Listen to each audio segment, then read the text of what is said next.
As it is used in this passage, plight most nearly means A. Challenge, B. Difficulty, C. Scare, or D. Sickness. Let's begin by locating where plight is used in our text. We find it in the 6th paragraph, which tells us that, as horrible and unjust as this punishment must have been, a greater plight lurked at Fort Jefferson.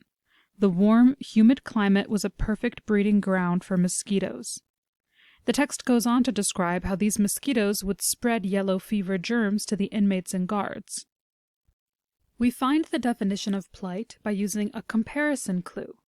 Plight in this sentence is being compared to the horrible and unjust punishment, our signal word being as, signaling a comparison. From this comparison, we can see that a plight is something bad and unfortunate. Because the punishment wasn't a scare or a sickness, both of these can be eliminated.